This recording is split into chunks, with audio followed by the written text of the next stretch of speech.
Yo, Caleb, all right, man, I'm going to give you the rundown of the lesson. I have everything written out. Let me know if I end up missing anything.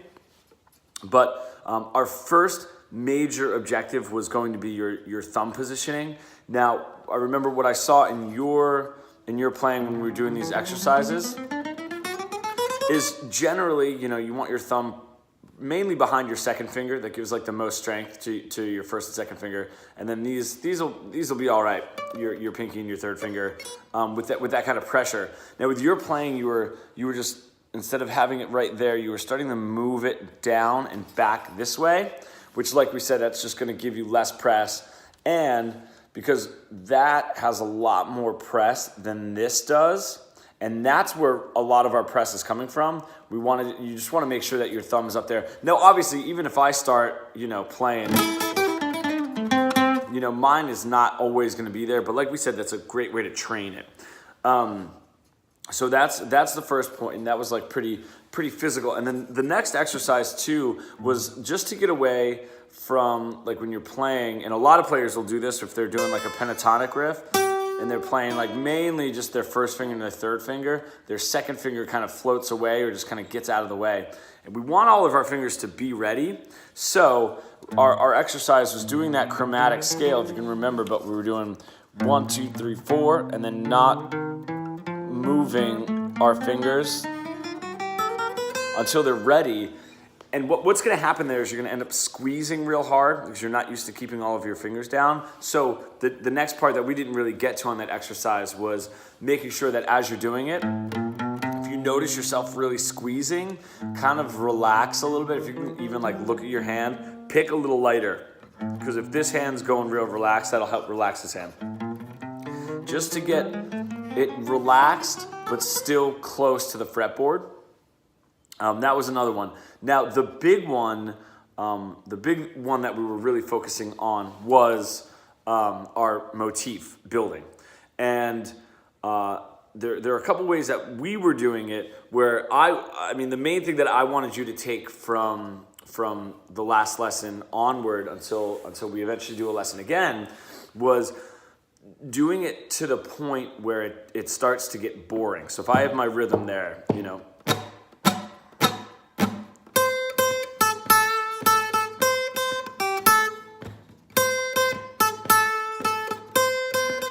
vary it up.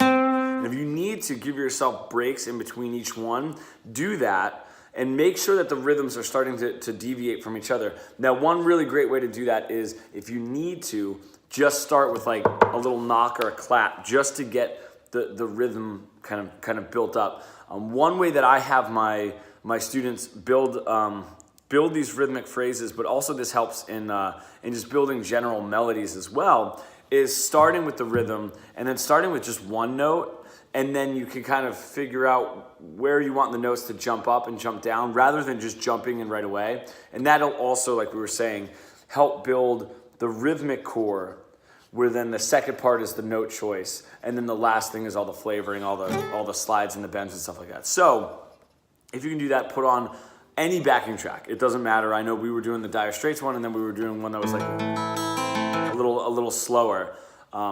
Maybe for now, just do one that's a little slower. So again, if it was like,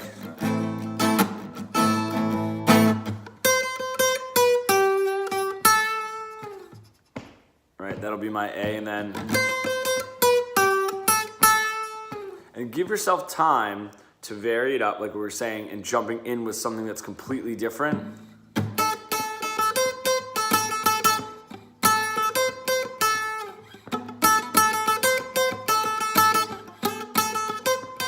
And if you notice that when I'm doing it, I'm really focusing on only a couple of notes.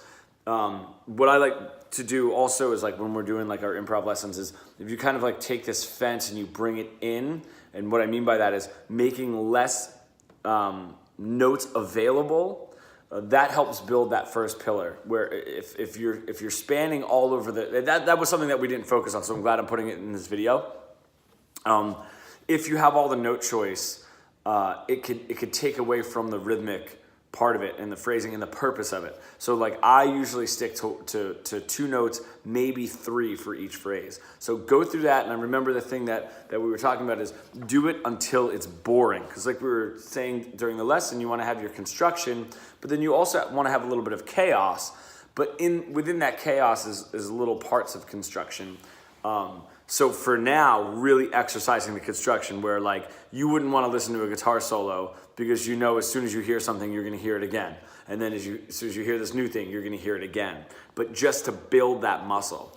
So that was a huge one. And like we were saying, we were doing like an A riff and then an A riff and then change it up, a B riff and a B riff, a C riff and a C riff. And then you can get a little bit more creative if you're doing...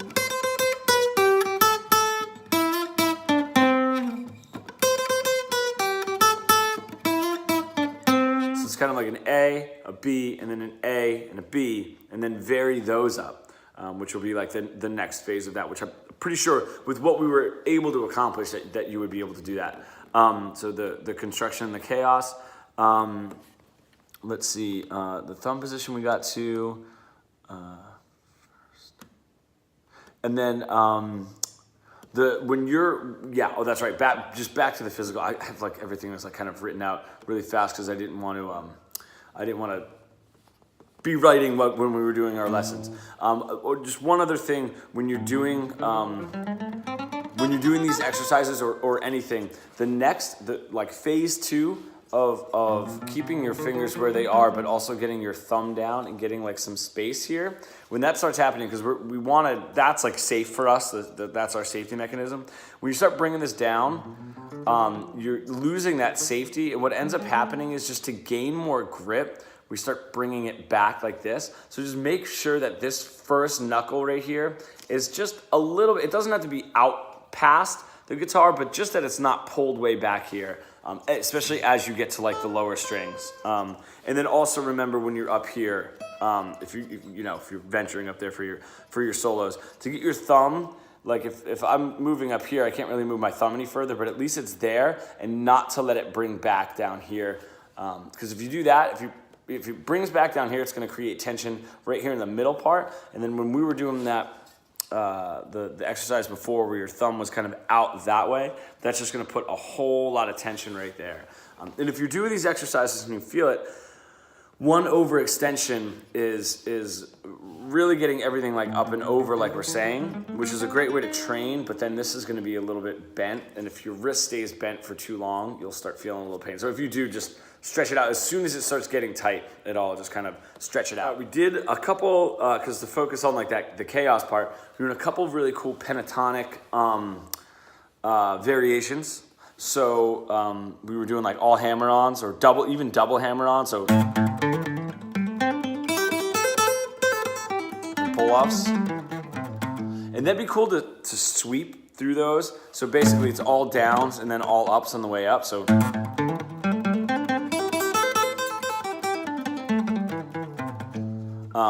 and then building strength, that's going to give you a lot of strength.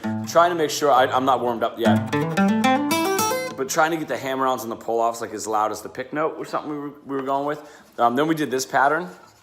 You basically play like, as you're going down the pentatonic, you play like the higher notes and then the 2 notes, the lower notes, which end up always being 5 in this position. So you kind of have like 8, 8, 5, 5, and then you go 8, 7, 5, 5, 7, 7, 5, 5, 7, 7, 5, 5, 7, 8, 5, 5. This is a cool little pattern that we're doing. And then that last one was going up in the 3s. So if I were to do like 1, 2, 3, 4, 5, 6, 7, 8, 9, 10, 11, 12, we would basically do a pattern would be 1, 2, 3, 2, 3, 4, 4, 5, 6, 5, 6, 7, 7, 8, 9. Did I do that right? Wait, let me count that. 1, 2, 3, 2, 3, 4, 3, 4, 5, 4, 5, 6, 5. That way. So it kind of gives you a little. Because like we were saying, the chaos is going to have. We want there to be some construction within the chaos, which is the way that all those guys definitely play it. Now the last part, which is. Like I said, I wanted to give you a bunch on this lesson, was probably the most intense part, I think, And that was, if we just stay with A, and you just kind of go around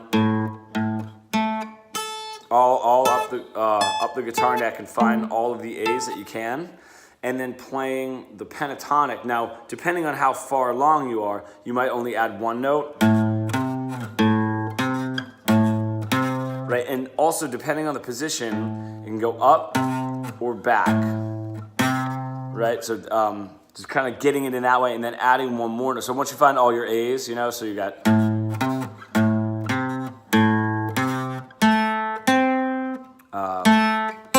back that way.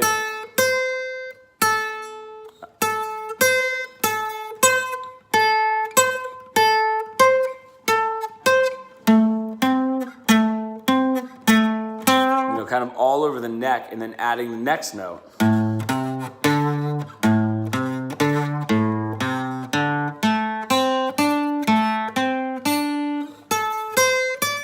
That was always a little hard, but you can still get it in there.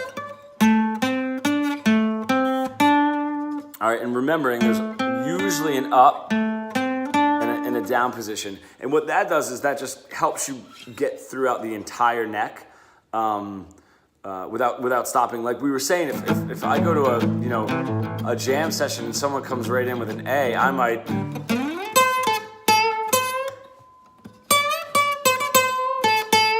decide to get up there, and just knowing that's I could do the, but I just decided for whatever reason, and then going from there,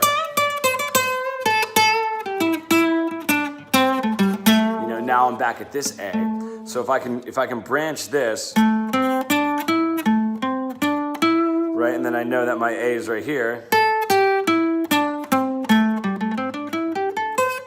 and then another A right here, right, I'm able to kind of navigate that pentatonic. So that exercise is great. Finding all the A's, then finding the next note.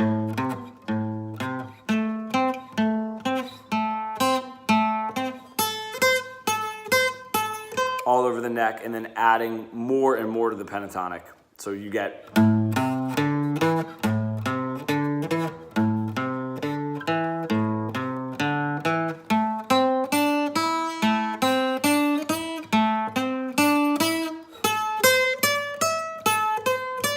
all over. Great exercise. And then the very last thing that we did that I do want you to try is the example that we did. So you can just do this example, or if you're able to kind of make up your own, that's fine too. But we were doing something that was like in that A minor. And instead of just playing our natural minor, we had you come up here and play your E Phrygian. And the reason that I wanted to do that is because, like we were saying, the modes are really a navigation tool, not really a boxed in thing. It's more just to get us through the neck and to be able to play musically. So we don't need to play, E Phrygian only when it's an E in the key of C, when it's the third chord degree, and that's like, we can use it in this sense where I'm going to play E Phrygian,